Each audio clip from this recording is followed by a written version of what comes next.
babayaran namin kayo. Wag ninyong sabihin. Kayo pa. Di nyo alam kung sino ako. Kayo yung suspect na hinahanap noon pa. Sakin namin! Tigil! Makukulong lang kayo. Kayo yung hinahanap na suspect noon pa. Yan yung bagay sa inyo! Bobo! Ano yun? Ang Bobo bobo na natin. Di ba? Sino yung pumatay? Sino yun? Ha? Nahuli rin kayo! Boss, dyan ka magbantay. At ikaw naman na biktima, doon ka magbantay. Bakit? Hindi naman ako pulis Bakit? Tinutulungan naman kami. Tinutulungan namin naman ikaw Oo nga. Ikaw nga yung biktima Tapos ikaw yung magreklamo. Nahuli nga yung suspect. Hindi ka pa nagpapasalamat. Pulis nga yung tumutulong sa tao Tapos ako pa yung magbantay. Tumawag pa kayo ng ambulansya Pinabayahan niyo pa ako? Kahit napalayasan ninyo yan, basta ligtas ako. Sarili ko nga yung iniisip ko, hindi kayo. Sarili mo lang iniisip mo, Iniisip ko lahat ng mga tao sa mundo, pero kayong dalawa, hindi. Tingnan mo nga, nababaliw na yung mga tao sa kulungan, Halika dito!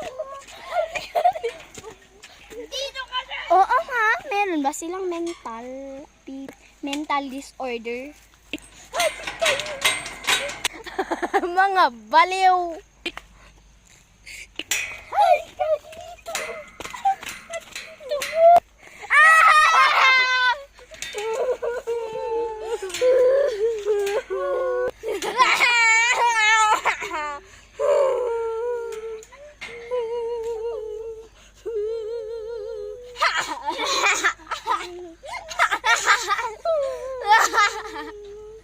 Anong ginawa ninyo sa tao dito sa kulungan? Parang pinapakainin nyo sila ng pinagbabawal na droga. Anong sinabi mo? Makisungat ka pa? Ito nga. Ikaw rin. Labasin ninyo ako. Sinasabi ko ngayong totoo Hindi ninyo alam kung sino ako, ha? Ako ang anak ng gobernador dito sa probinsya. Sila ang biktima. Baliw na nga sila Kayo ang suspect. Dapat kayo ang makulong. Hinahatulan ko kayo ng habang buhay na ikukulong dito. Diba? Nakakulong ka kay man? Oo naman, te.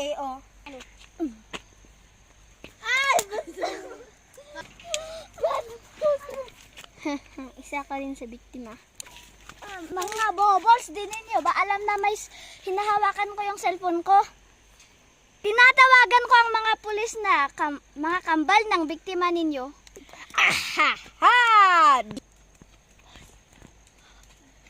Huwag nyo pa kaming takutin. Boss! Takbo! Pakawalan niyo kami. Anak ng gobernador, anong gagawin namin sa kanila? Hatulan ninyo sila sa kulungan ng habang buhay. Bitawan niyo ka na dito! Punta na tayo!